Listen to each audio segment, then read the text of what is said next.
Air. It's way too early for the fake. This that real game for real bros. No decaf, no cap. Welcome to Shogun Bros, no decaf. Live every weekday, 6:30 in the morning, Central Time. Did you hear what I said? Central Time. We talk dogs, bloodline building to yard work, from stud talk to the truth behind the pups. This ain't no highlight reel. It's how you really build legacy. Shogun Bros, no decaf. Pull up, pull up, handle yours. This ain't just content.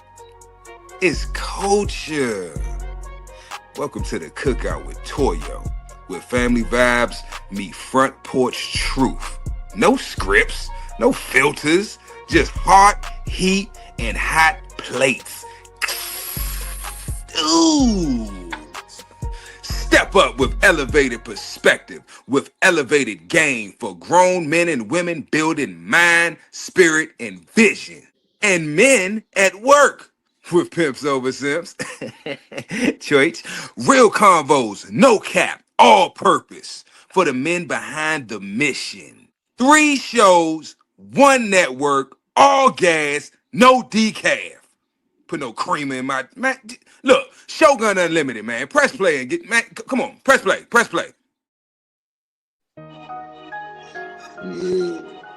Yes, sir. So, I'm gonna cook on the you picked it now what a little bit. So, all right. So I had the litter. My litter ain't born yet. I'm just talking figuratively. So I had a litter, and I picked my keepers. Well, I separate them, you know what I mean? And I'll put them on small chains already. I mean, when they get big enough, like 4 months, 5 months, they'll go on a small chain. Like I got Brick on a small chain now. I just put him out yesterday, and he's about 4 months.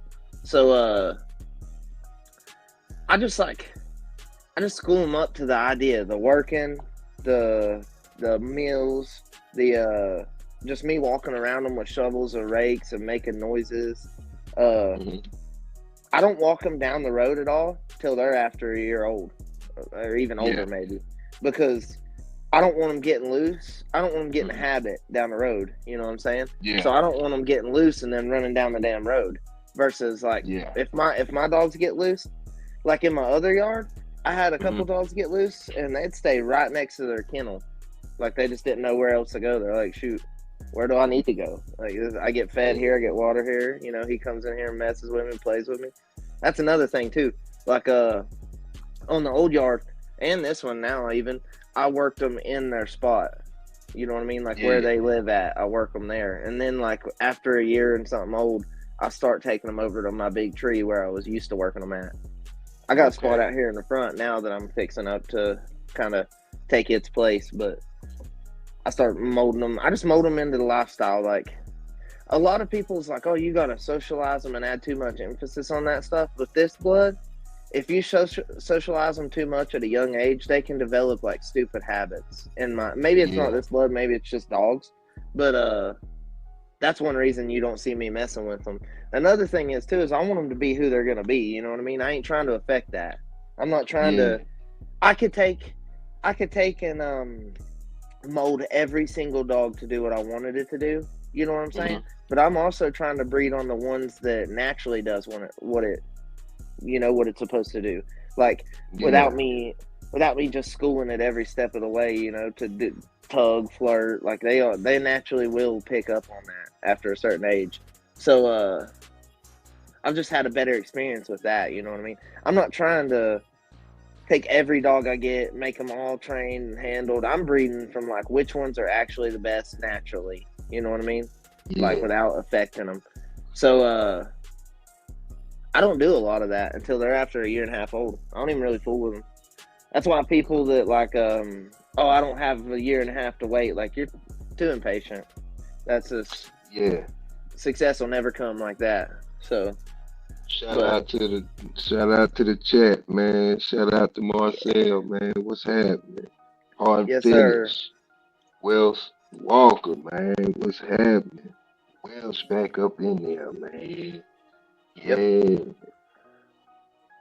Yep. But like, so I mean, like I said, I could take every single one of them and make them do anything I wanted them to do. But really, how does that tell me which ones are naturally the better ones? Is the mindset I got when I first got into it. I'm like, because like the first few years, I was working every one of them, molding them constantly, had them in good shape, and I'm like, nah, this is going to give me false results. Like, yeah, it's the same thing as people who has a litter and they take and bump their heads and stuff, you know, make them get into it, and then they're like, oh, this one's badass. No, maybe not. Maybe not. You might have bumped its head lighter than the rest of them. Like, the one that's really a badass, you don't know because you ain't gave it a fair shot. You're already picking favoritism. Like, that's one thing I do not do. I don't even care if they show aggression at young puppy age. Some of them do, but it's just natural. It's not from me bumping their head. You know what I mean? I hate that personally. I hate anything like that. Like take and split up a bunch of puppies and put them all on chains, but only have them like 3 inches, 2 inches apart. That way they're always raising hell at each other. I hate that too. That's just, I don't know. That's just creating a false great dog. You know what I mean? Versus actually seeing which one come out great.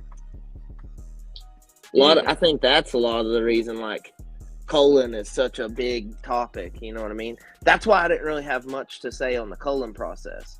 My dogs they cull themselves naturally, you know what I mean? Whichever ones don't do the work I want them to do, don't act the way I want them to do, I don't move forward with it, you know? Right. So that's just the best way to put it. Like, if they don't check all the boxes, I'm not moving forward with it. And some of it's like you got to look into physical issues, mental issues, and even emotional issues with these dogs. You'll see them where they hate certain dogs, and you have to like move them around. Like my yard for the last 2 weeks had been raising hell because I had a couple of bitches in heat and I didn't move nobody around. And I did the breedings, then I moved them all around, and they've been quiet ever since. Yeah. Yep. So I don't know. Like I do a lot of work with them, but it's not what everybody thinks. I'm in it so long now that it's just a daily lifestyle. Like it's not something I have to focus on so much, is the best way to put it. You know what I mean? Like, oh, I got to do this by this age with so-and-so. Like, I don't focus on that too much. You know what I mean? Until after a year and a half old, then I'll go and do things with them. Let them see stuff, you know, take them places. I just have a better result out of that. They just behave. They're such good dogs when you do that. Versus if you take a little young one around and let him get comfortable, he'll be like a little kid that you never told, hey, stop doing that. You know what I mean? He'll be like, they'll be wired and crazy. But then you take an older dog out and like it's never done that. It don't know to do that. It'll sit right in the back seat and chill. What's up, brother? What's happening, brother? Chilling. Yeah, for me, man, like that Supreme. Yeah. Oh, okay. Down here, goddamn it, gardening. You already know. Okay. Hell yeah. Yeah, man. For me, man, like I try to.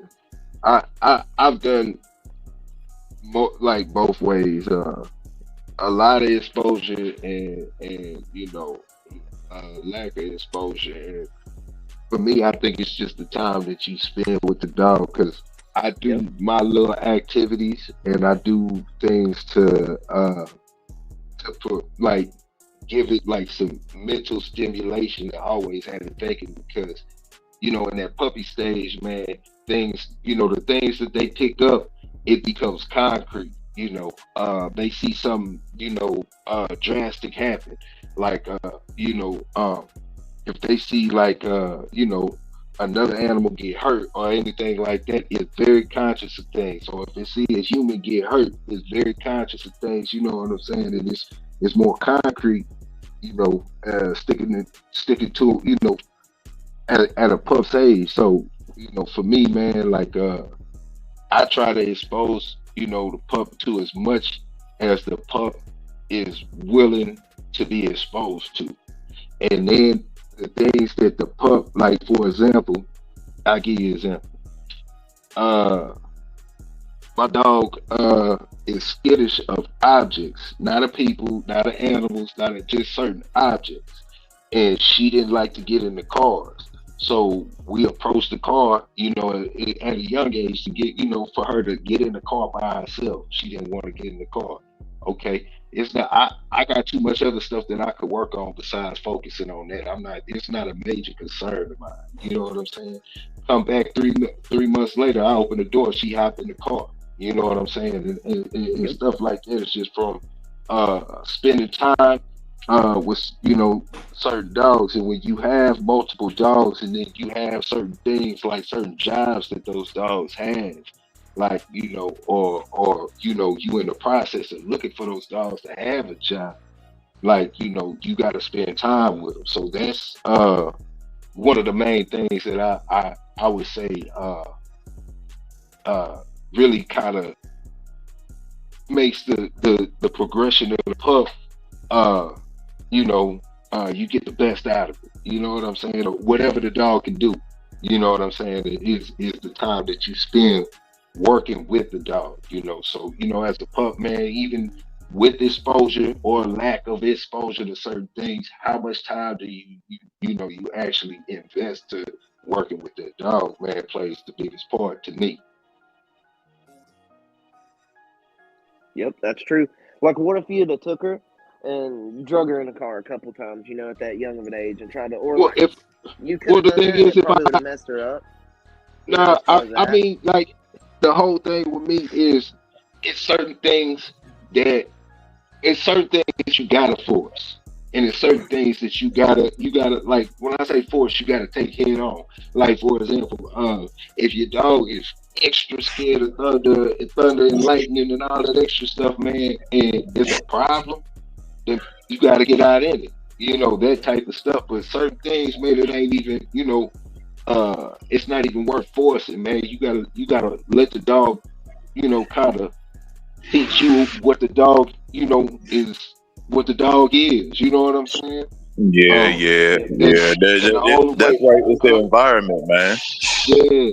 The only way to do that is by, spending time with the dog. Yep. You can't have the dog out there and you know what I'm saying, and just chained up or you know what I'm saying, whatever, and not really get it out there and get doing some kind of real strong activities, even however you're housing the dog. You know what I'm saying? Hey, Elevator, quick question. Yes, sir. You still got that I was doing some digging with my page, and I came across one of yours. You still got that Dexter Redman stuff? Okay, so you probably found the other Elevated Kennel stuff. Oh, that ain't yours? No, that ain't. It's mine is Elevated spelled out, and his is. Oh, like that's right. Yeah, now that you said that, I just thought about that. Yeah, so there is. Yeah, I was going to ask you. I was going to ask you if you putting that with your other stuff. Yeah, no. So I have people hit me up all the time. You still got that Bobby Peru dog or this and that, and like, I don't. I forgot about that Elevated. See, I think that right there is why I've got associated with Tom more than I even actually am. You know what I'm saying? It's because there is another guy. I forgot about them. Yep. I forgot. Now that you said that, and I'm thinking about the pet in my head. You're right. I forgot about them. Okay, well, so okay, yeah. I actually got a dog on a misunderstanding because they thought I was him.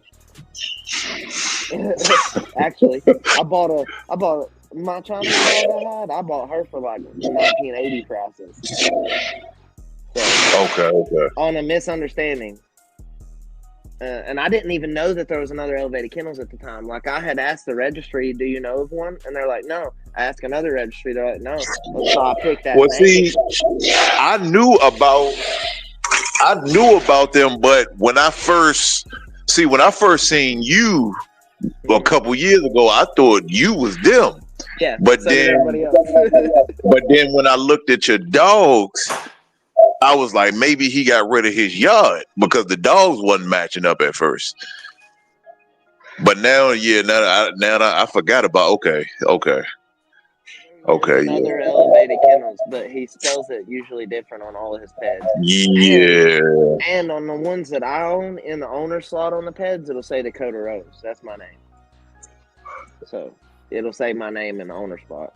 But I didn't know about that Elevated Kennels. I had no clue, dude. And I shook Tom's hand like 2 years ago at the pig picking and told him I'm Dakota Rose from Elevated Kennels. Still didn't know about the other one yet. And he looked at me like, you're not. I know the name Elevated Kennels, but you're not Elevated Kennels. Like I even went back and I told my mom, I was like, because she was there with me that year. I said he looked at me funny when I introduced myself to him, and I was like, I don't know why. He looked like he already knew me. I told her that. I said he looked like he already knew me, but my face didn't match the name. And I was like, huh. So, and then 6 months later, I found out there's another one completely. Yeah. That's why I said when I first seen you in public, I was like, nah, them ain't the same dogs. That's why. But I'm thinking he had got rid of his yard or something. The whole time you was the different one. Yep. I was like, oh, them dogs ain't matching up. Yep. And all my stuff, anything I own, pretty much is bred off my Mason dog. Pretty much. I mean, you can pretty much tell the difference for the people with their eyes open, but yeah. Yeah. So like, I own that Chinaman dog. Man, she was phenomenal. But like, she passed away that closed pyometra, and like, I don't have no more. So I was gonna blend her in with my Dirty Girl stuff because of the Hicks and Dynamite stuff that's in her. That was in her. They carried like factors. Yeah, Dirty Girl brand. So hold on. What am I typing? I gotta look at something.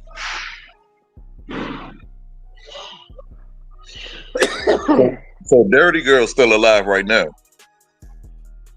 Yes. Okay.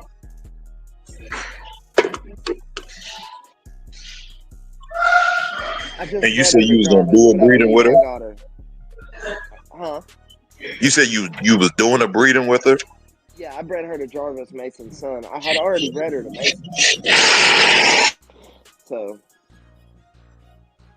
I'm just waiting to see if she took with Jarvis yet.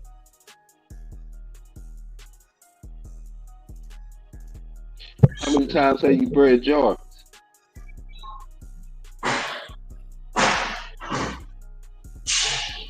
Elevated. He probably muted. Oh. Can you hear me? Oh, okay. Yeah. How many times you bred Jarvis? I bred Jarvis to Dirty Girl and I bred Jarvis to Mercy, so I've bred him twice now. And how big is Jarvis? Probably 50, 52. 50. And he a heavy. What he a Jocko dog? Yeah, he's Mason to my termite stuff. Mason the termite. Yeah. So it's basically old family red nose polio. Yeah. Mason, and then my termite stuff is termite and a little bit of Smith & Walton stuff. Yeah, we gonna might have a little experiment for us to do, man. I'm gonna go through. I'm gonna go through the yard this weekend. We probably gonna have to do a little experiment. I'm down. We'll show it too, science purposes. You say he's 50 pounds. Yeah. We're gonna. I'm gonna go through the yard and look at some of these females, and we're gonna do something. And I mean, Jarvis, he's a hell of a specimen, dude. He really is. His teeth, his structure, like the way he acts. My favorite thing though is his teeth. His teeth are nuts. They look like a Malinois teeth. They're like so straight and perfect. Like usually you don't see that in pit bull terriers, but I mean they're like perfect. I was like, wow.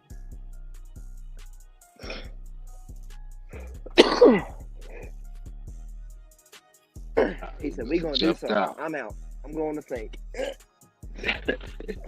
Nah, but like as far as just like what I do with puppies, there's a lot of things I do with them on their like. I think people put too much emphasis on the place they're at for socialization. You know what I'm saying? What you like, mean?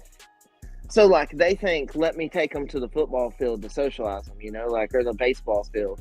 Whereas like honestly, on my yard, you can't get any better socialization because I have 20 dogs and kids and a fiance and like, you know, neighbors walking up and down the road. And like, I mean, you really can't, it don't matter where you're at for socialization as long as there's enough going on to, you know, do the I think initial thing. When it comes to socialization, I just think it's dependent on what you had in mind as far as your basic standards for the you know, for whatever program you got going on. So whatever kind of exposure, whatever whatever you plan on working on or whatever, you know, the basics in that. Like, you know, for me, just like I was saying, introducing them to like, you know, I didn't have a slap meal till maybe recently, I guess you could say. I can't remember, it was recently, but anyway, before that it was the bike. So, you know, one thing for me that I used to do was I used to get the pups and get them on a bike. You know, they're not pulling, but it's just it's a mental thing because I need, you know, because I'd have to have one foot off on the side of where the pup is running so I could kick the pup to keep it away from the wheel, you know, getting used to it.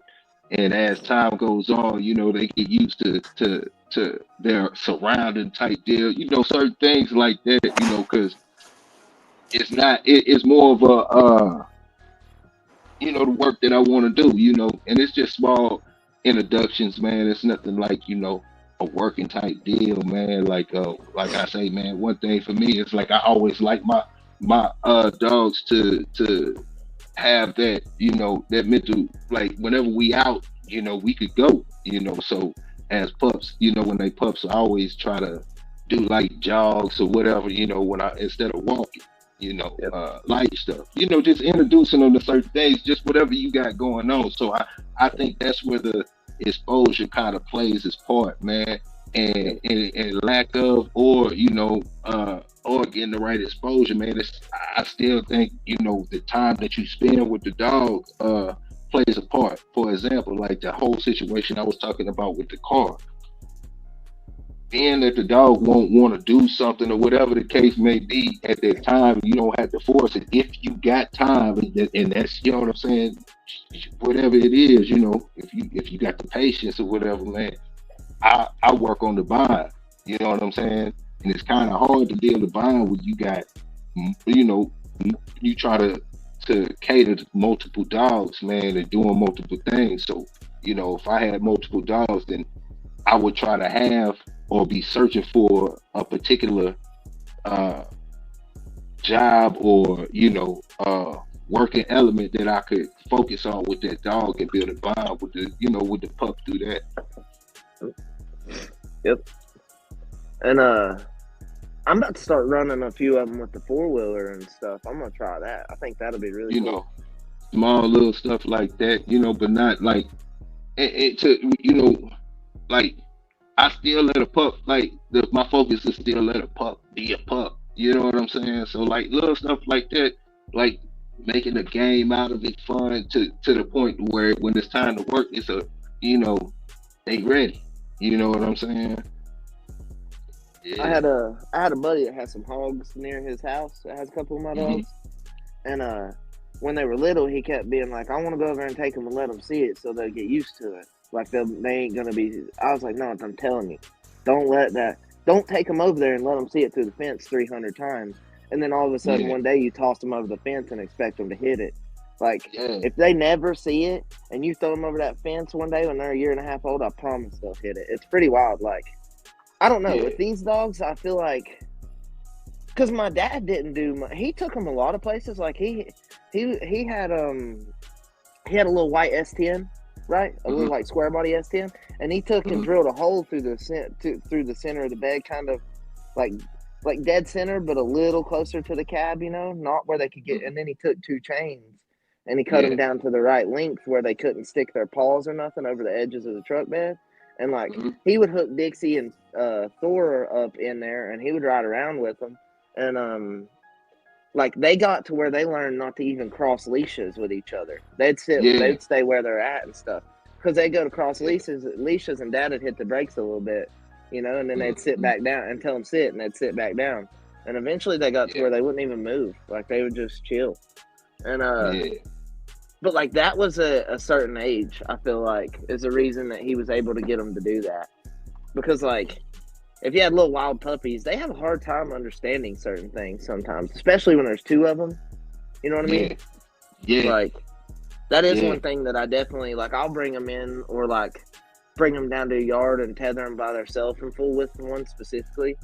Like try to get it to do certain things, But I don't do it a bunch. I'll do it a couple times throughout its, life. And if it does it, it does it. If it don't, it'll do it the next time. It ain't, Yeah. I feel like people are too harsh on them. They don't understand that they're an animal, not a machine.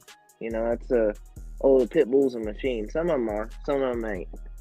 Yeah. Them machines, them aces are rare. Like we talked about that one day. Yeah. I've been in dogs my whole life. Seen over 140 puppies. I've probably seen 160 puppies be born and shit. But like I've only ever seen few aces. I can count all the aces on both my hands. Okay, so what's an ace? The all-around bulldog, like checks all the boxes. When you're walking that sumbitch, you ain't got a single bad thought about him. You know what I mean? Like, oh, he. When you're looking at one, you're like, oh, like I don't like the way this one, walks or how this one acts. Like with the ace, they ain't none of that. The ace is an ace.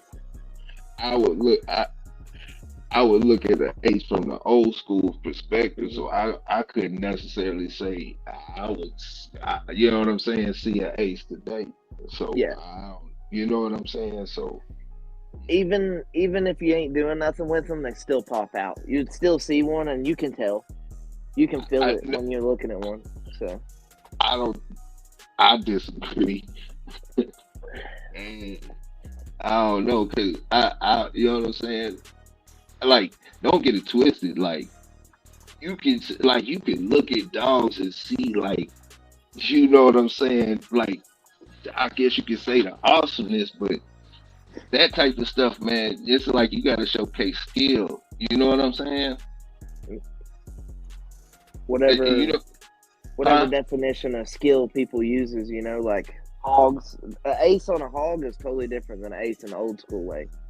Right. Yeah, you got aces in the you got aces on ring. confirmation level too. Yep. You got That's what I'm saying. So you got it's aces like that, I didn't mean to cut you off, bro. Like, oh no, you good. My bad. It's elevated show. Yeah. No, I like that you said that though, because not a lot of people thinks about it that way. There's aces in the show ring also. Yeah, like the bottom half of my ped on my bitch, she got Old Family Red Nose. She got a quarter. Old Family Red Nose, but all that Old Family Red Nose is Ace of Ace blood, weight pulling, 2015, 16, 17 National Dog of the Year, shit like that. But then I understand where bro coming from with that old school perspective, because that word Ace is an old school word. Yeah, and I mean, like it's the word that I don't even use. You know what I'm saying? But like, I just think it's so many ways that people view it, man. Salute to the chat, man. Well, long for any future reference, when I use ace, I'm not using it in old school term for anybody watching, because I don't do anything. Yeah, so me neither. But I'm just saying, like, you would want to finally clarify that. You know what I'm saying? So like, from the perspective I say ace, I mean hogs or show ring. Right. I got you. Yeah. Now, like Dixie, like Panic, you could consider them aces back in the day. You know what I mean? Salute, Panic was a monster, and Dixie died in hold on her daughter. Yeah. Buck City Reloaded, man. What's happening? Yeah, my bad. Skip, what's going on? Just wanted to salute at the chat, Yeah, continue elevated. But no, like, so whenever I'm raising them, I don't emphasize so much on what they're doing at a young age. I really start the categories at like a year and a half. You know what I mean? Whether or not I'm moving forward with that. And like, I did move a step early with Judge, but I also don't want to be behind like I was with Mason. Like it was a hustle to keep the Mason blood alive. You know what I mean? Like I felt the whole time like he could just die anytime. I need to get this shit happening. You know what I mean? I started when he was 6, so like I was a little more nervous about actually getting it to where it is today versus like if I would have started with him at a young age, I would have had a lot more time to end up where I am at. Yeah. So that's the best way to put it. Yeah. So, hey, Elevator, do you train at all? Or yeah, some of them I do. Okay. Yeah, some of them I do. Some of them I can tell they would like Jarvis. He's obedience trained. He'll down sit, stay. He'll do all kinds of stuff. He'll out on command. Like that's why I say he's an ace of. To me, that's the most ace dog besides Haywood that I have. Jarvis is a badass dog. He'll do anything.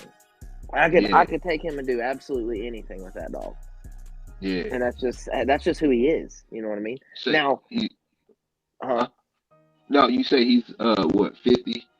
Yeah, 52, 53, anywhere in there. He falls in a little. He's got where he's young. He has a little bit more play with his weight category than like Mason. Mason's a 52-pound dog, and he has been since he was about 6 years old. Like if I conditioned him and showed him, he'd be like 50, 52, like right in there, like 50 and a half, 51 and a half. Like it's a lot finer of a. The weight has to be a lot more precise when they're older. Yeah, you know what I mean. Versus a young dog, he's like you have him fat, and then you take a few pounds off him. He feels like he can do anything. Yeah, just like when you get off work and you take your shoes off. Hell, you could jump to the ceiling of the house, couldn't you? Yeah, it's something about like a 50, 55 almost catch weight dog, man, that's like well proportionate and can move, like real agile. It's a sight to see. I got a question. Huh? Whatever the things that you expect out of your dog, could your dog expect the same thing out of you? Well, yeah, that's asthma problem. Yeah, except for my asthma problem. Okay. Them motherfuckers gonna have way more wind than I do. Cause I kind of got like this little saying, like don't expect nothing out your dog that you can't do yourself. Yeah. Well, I mean, that's that. Road work, a lot of that stuff, man. I know people that really don't, get involved with it. They stay in a little section and do what they do, man. I don't have a problem going on a 6-7 mile walk. That's what I want to hear, bro. 3-4 hour walk. Yes, sir. Yes, sir. Yeah. It's just man, this Texas heat, man. That concrete be serious, boy. So I already know, bro. Yeah, you damn near have to go. You damn near gotta go out early in the morning, about 3-4. Yeah, but in my section, man, I like the only thing I don't like at night is you gotta be looking out for snakes, because they be out here, man, and rattlesnakes, and we got some poisonous snakes around here, man. In my section, right? Yeah. That's one thing I've been scared of the whole time I'm on these dogs, and I haven't dealt with none yet. I killed one black snake up here that was 7 foot long, and a black snake won't hurt your dogs, but they can make them sick if they bite them. And I mean, it was mean, like it was trying to snap and shit, so I killed it. Any snake bite can mess you up. Non-venomous, venomous, poisonous, or not, man, because they carry a lot of bacteria. So even when they could get like different types of infections, and Yep. Especially if you don't catch it, Yeah, for real. Like, well, that's one thing about owning a bunch of dogs. If you own a bunch of dogs, you better go out there every day and look them over for ticks, and check their chains whenever you're walking through feeding. Look them over for ticks. And I do this every time I feed. I look the dog over, feel it all over. I go more by feel because of my vision problem. Like I'll feel the dog all over, up under and shit, versus like just look. So I do that, and then I'll check the chains. always. And really, for people that has chains, okay, if you got them on a 10-foot chain, pay the most attention to the 5 feet closest to the dog. That's where all your problems are going to come in. It's the 5 feet closest to the dog. Everybody acts like they're going to snap that O-ring on the axle. You might buy a shitty O-ring that's not welded good. You know, that's another thing. Like when you're at Tractor Supply looking to buy these rings, don't just grab 5 of them off the shelf and leave. Look at the weld on them and make sure it's not cracked. Because I've seen them straight off the shelf cracked. If I'd have put that on Haywood's chain, he would have hit something. So look, I refuse to go to any hardware store and buy any chain set up for the simple fact of where I work at, where I be welding them cranes and shit. Yeah, we make our own. We make our own crane chains. Yeah. So my homie, he be over there welding them jokers. As a matter of fact, here go one of them right here. Like he's got a jig to make the whole chain. Yeah. Okay. So he's wrapping the loops and welding them himself. Right. You see them welds? Hell yeah. He told me, tell him whatever I need, and he gonna cut them bitches for me. Hit me up on Facebook later. Yes, sir. I'll get him to make me some loops. Yeah. If he'll make me some loops, I'd sell them and split it with him. And I'd be like, man, TIG weld my shit. Well, my brother, he just got, so he's been doing that, but he works and shit, and he's always busy, so I just don't really bother him too much for it. But man, I'm gonna design a it'll be metal. You kind of stick it together and then bolt it, and then it'll have 2 straps. It'll bolt to, say, a 4x4, a tree, a metal pole on a building. You'll be able to bolt it to it, and the spring pole will have a bar that hangs it off. So I'm gonna design that. I'm gonna try to design it though. That way it don't have to be welded. That way it can come in pieces, and I can put it in a box and ship it to people. And then you just bolt it together when you get it. It'll come with a bolt and everything. You see, Hemi James comment? Yeah, that I have seen people also take that metal pipe and cut it off about a 1/2 inch and drill a hole in it and make their swivels that way too. Out of thick pipe. That is a good idea. That's another thing too. Like, you know how they come with the hoops on the collar? Mine are always welded and stuff. AE Bulldog Supplies does good with that, but I still don't hook them to it. I just don't. I don't know why. I never have. For one, when I go to take one off the chain, I'll hook the leash to the collar and undo them, and then when I do their collar back, they're already hooked to the leash. Little things like that, like to cause less issues. I already have them hooked up to the leash. You know, they ain't gonna run off. Even if they got loose, they ain't gonna run off. They're still hooked to the collar. Whenever you have kennels. I was about to say, how much time a day do you spend attending to your dogs? I mean, pretty much all day. Most every day I'm out there. Like, at least 3-4 hours a day. Yeah, I say about an hour and 45 minutes to 2 hours. We'll be in the backyard getting groovy. Yeah, I mean, I'm out. I got like 22, so I'm out there for like probably 4 hours every day. Yeah. What do you think? Yeah. So, I mean, it takes time. Like, it's definitely a labor of love. You know what I mean? Like, I've not made no money hardly doing this. I've not broke even. I can show you receipts. I've not broke even. Like, when I had 37 dogs in a year, I spent over $100,000 on medicine, food, everything. Not buying dogs. That don't include the dogs I bought. That's just taking care of them, feeding them, watering them, all that stuff. You know what I mean? Buying food, buying medicines, paying for the rabies shots. It's not cheap. Yeah. What's up, Big C? Hey. But yeah, them. Yeah. No, I mean it definitely takes a lot of time too, and especially now that I'm up here, because my other yard was like a football field. You know what I mean? Go out there, rake it out, clean it up. Like, there wasn't no tree limbs fell in the chains or none of that. Up here, I have to go up there a couple times a day and make sure no tree limbs are in their chains and all that stuff. And I mean, I don't want to cut the trees because that was half the reason I wanted to move them up here. You know why? Because of the sun. Oh, I mean, it gets like 95 degrees here sometimes, 85, and it's humid, so it's hot. About how long out of the year is that? What, it's supposed to be 80 Monday, or 80, and then it'll be hot all the way until probably August, late August, and then September it starts. Late August, September it starts to get fall time, into October, and then by November it's wintertime, and wintertime is all the way until March. Get cold out there too, huh? Yeah, hell, it was in the single digits for 3 weeks.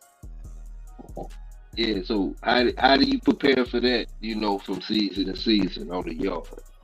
So going into, we'll talk about summer right now. Going into summer, I cut their weight down by like controlling their food and water and working them, and then to get them, a little lower. I'm not probably going to keep them as low as I normally did because of I have shade up here. I ain't got to worry about them laying there heat stroking as much.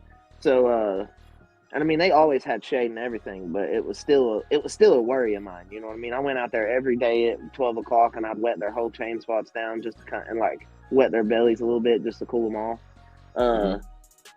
But now I feel like I'm going to have a lot less problems. I feel like flies won't even be as big of a problem because you got to think like they would poop and then it would get hot immediately. Like it come out hot and it would stay hot, and the flies will just attract to that. Versus up here, like their chains are super. That's another thing. Like my kennels were so much more work than these chains are ever thought about being, because I had to rebed them. Yeah. My homeboy didn't care, man. He gave me this idea. I haven't practiced it yet. He put mint leaves in his backyard. Mint leaves is like weeds. It is weed, honestly. And once it gets to going, it go wild. And what that does is it helps prevent like insects. Insects don't fool with mint. So that was like one of his little deals, man. Yep. We planted them all around our pool last year here because my dogs weren't up here yet, so we just planted them all around the pool. And like bugs did not really you didn't find bugs in the top of my pool. Yeah, that's something I haven't done. I want to try this though. Yep.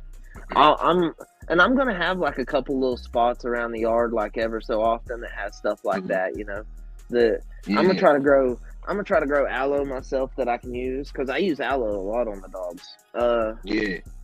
How do you use that? So I'll take how like flies will mess with their ears and stuff sometimes. I'll take that raw aloe and mix it with a little bit of petroleum jelly until it makes like a creamy paste. It'll kind of even get whitish too, and then I just rub that on their ears every day and maybe on their tail, and it just keeps them from, even if they get like, slightly, like at my old yard, I had to worry about them maybe slightly getting sunburned. So I did that a lot, versus like, I would have already had and maybe it was because dogs had been there for so long, for so many generations. But up here, down there, I would have already had a fly problem. And I don't now. I don't even see no flies. So I think it might have a little bit been the fact that there had been dogs there for 25 years. No matter how much you clean and bleach and scrape, and it's in the soil. It's in the soil. Yeah. When it don't matter how much you did, whatever you did, whenever it rained, you could tell there was dogs there. That's the best way to put it. And I mean, I kept my stuff clean, but still, it's just inevitable. When you have dogs somewhere for so long, you're gonna smell a little bit of it. Like even like Tom's, his is phenomenally clean. But every once in a while, you'll get a whiff of a smell. It's just that smell. I have a little bit more of a sensitivity to smells because of my vision problem. So I think that could be a little bit of a factor too. Yeah. I was born fully blind. I've had 2 corrective eye surgeries at Duke Medical Center. So my other senses are still really strong. Yeah. My body don't really know that my eyes started working. After surgery. That's what they say. Like if you missing a sense, your other senses are heightened. That's why I give so much weight to my gut instinct. It's like that with the dogs too. You know, man. Man, when my homeboy in St. Louis, he had his pit was blind. He was one of the meanest pits I ever seen, man. Man, he, hey, that dog used to get out, man. Used to chase us, man. I used to jump on top of his car. He'd be biting at the wheels and everything. But it was blind. It was blind. And the thing is, the dog was blind, but it could follow him. It would literally follow him around. It was his shadow. And I was like, damn, you know what I'm saying? Yeah. Yeah. My fiance had a deaf boxer. He passed away. He was older. Yeah. But man, he was so smart and like gentle and like he slept like so comfortably, like any other. I've never seen a dog sleep that comfortably. You know, like you make a noise, they're always looking. Like him, nah. My mom would go in my house and he would be asleep on the couch and she'd be on the phone with me and be like, "Oh, he didn't even wake up. He don't even know I'm here." And I'm like, "Yeah, no, he don't care." Like he was an awesome dog. And I didn't have a love for boxers before him. Like I actually did not like boxers. But now that I've been around him and stuff, I love them now. They're cool as hell to me. They all remind me of him a little bit, I think is what it is. Yeah. So.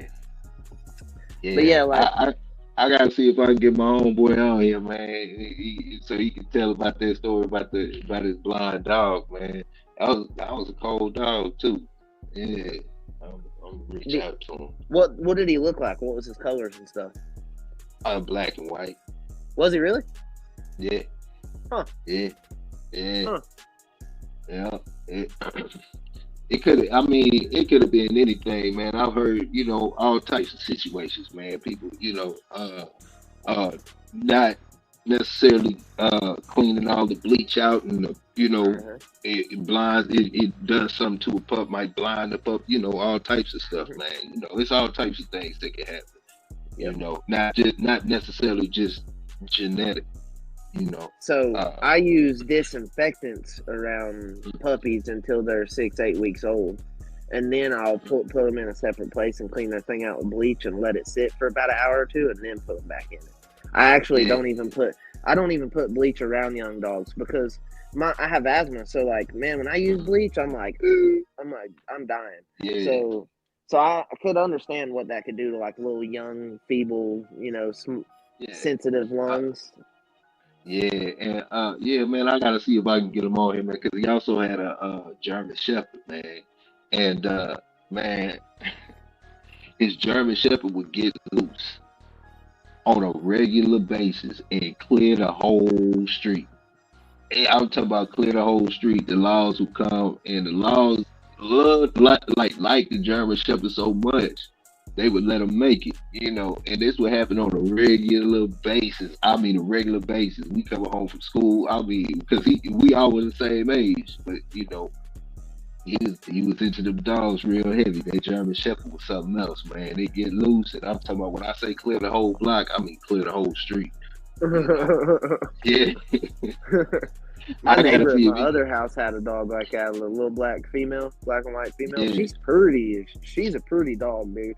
But if she pinned me up 3 or 4 times, she pinned my mama up once. If she'd have done it again, I'd have shot her, 100%. But like we told them many times, don't let that dog out like that. They're kind of crackheads, anyways. Meth heads. Mm-hmm. So like they kept letting her out and shit, and like she's kind of a cur though in a way, because I had my back to her. And she would, if you turn your back to her, she'd run up on you and act all tough. But if you turned around, like she would run away. And I had my back to her, and I had a brand new chain set up with a brand new swivel in my hand, 10-foot long chain set up.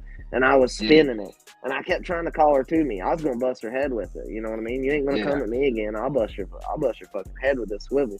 So and she, every time I turned my back, she'd kind of run up, and then I'd turn around to get her, and she'd run off. And then that dude come out, and I told him, I said, I should hit you with this fucking chain. Yeah. Like I have a vision problem. My mama's 70, and you let that dog pin us up. Now I was like, I have Haywood, and he's a nutcase, and he ain't even doing that. So like, that's one thing I don't have a lot of respect or patience for dogs off leash. I really don't. In North Carolina, you're supposed to have them on a leash all the time. It don't matter if you own your property. It don't matter if you're out of city limits. They're supposed to be on a leash. Yeah, it was 25, 26, 27 years ago, man. Yep. Yeah, no, it. Some people was a lot worse for that back then for some reason. I feel like people's gotten a little better with wanting to keep their dogs up and keep them safe. I think it's the generational thing making another loop. You know what I mean? They had a dog that did that when they were a kid. It got loose and got killed or got hurt or something or went to dog pound. And then now they don't do that with their dogs. They kind of learn from their parents' mistakes. Yeah. I feel like that might be why we see a little bit better of people keeping their dogs on appropriate setups and stuff. Because, like, when I got on the internet, like, say 10 years ago, and people post chain setups and stuff, I was like, holy crap, that dog's in, like, the shittiest setup I've ever seen in my life. But now, a lot of people has pretty good setups. Yeah. You know? And, like, hold on. I done seen some shitty setups now. Yeah, well, I mean, there definitely is. So I've seen setups where, okay, I've seen people working on their program, man, and they start getting more and more gas, and you know things start changing, man, and then yard accidents start happening because those dogs is breaking out the chain, you know, and yeah, you know. Yep.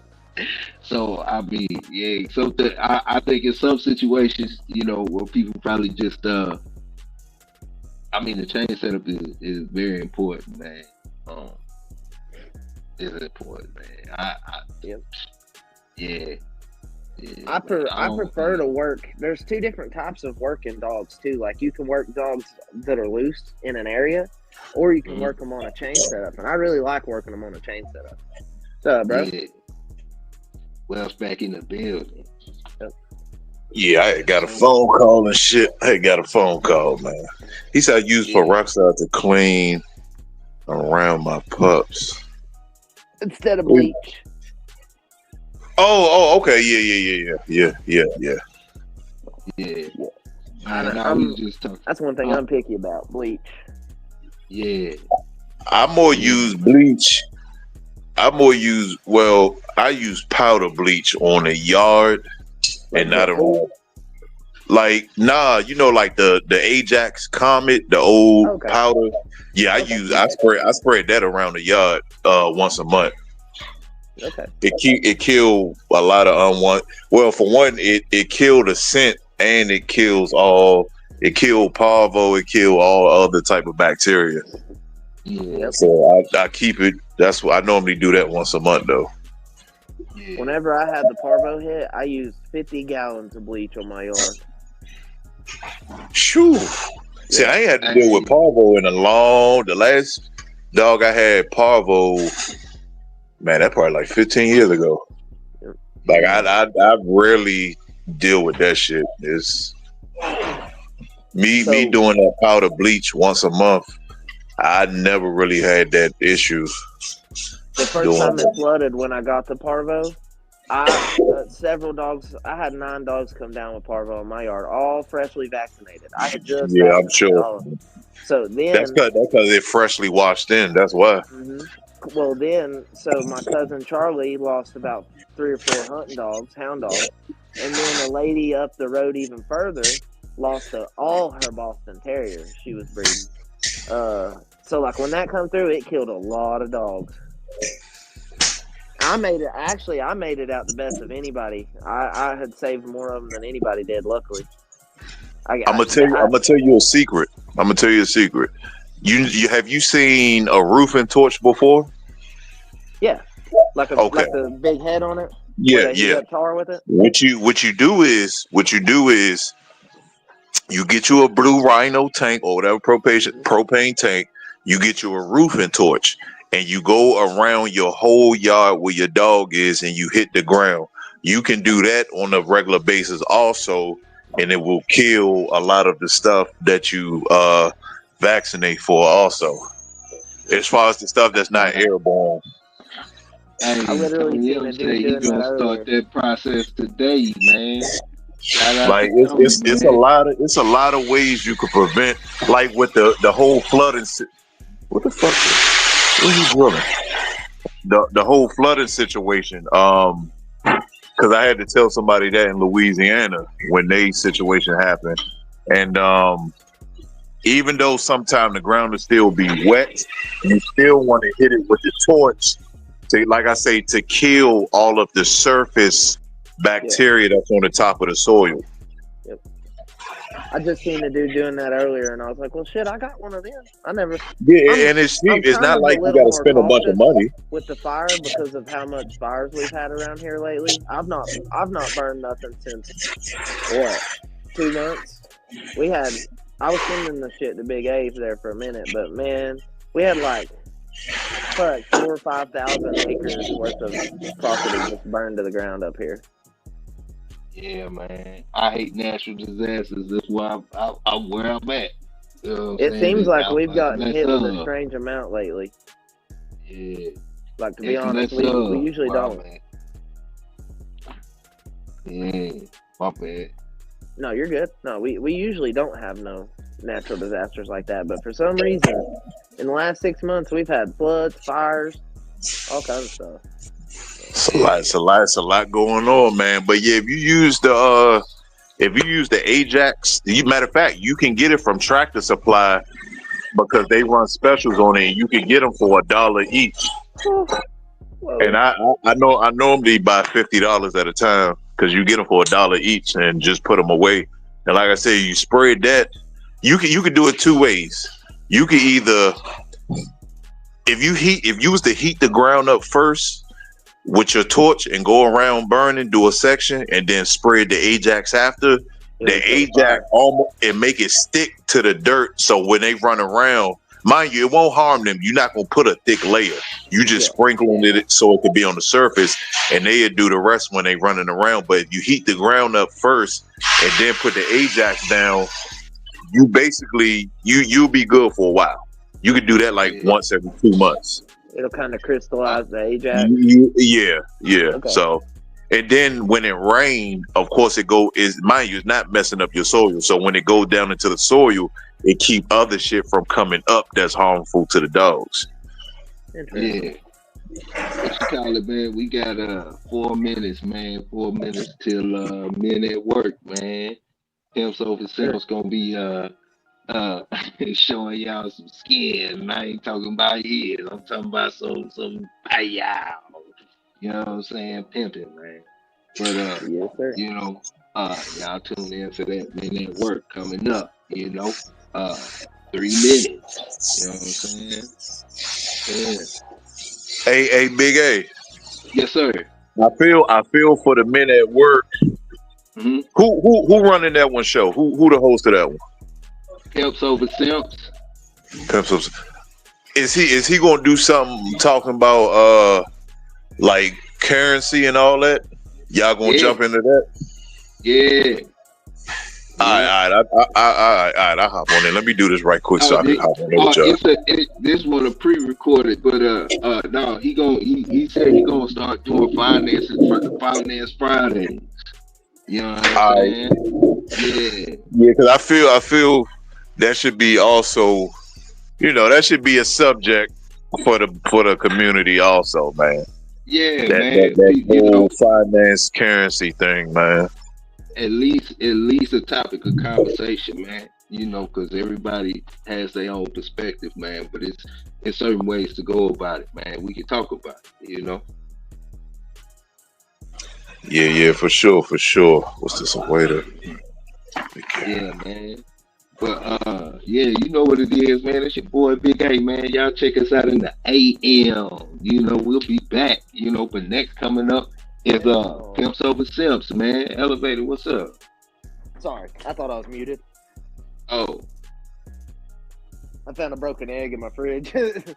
Yeah. Now I'm gonna definitely check that out. So this one's pre-recorded.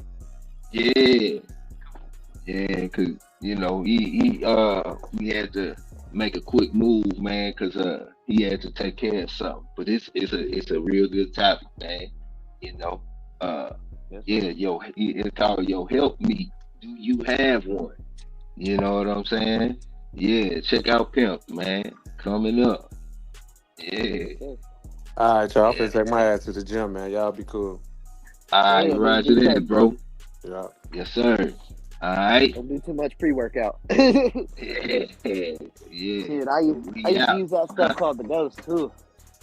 Yeah. Ghost pre-workout. Whoo. Yeah. Dre said he likes that itching feeling. I hated that. God. Yeah.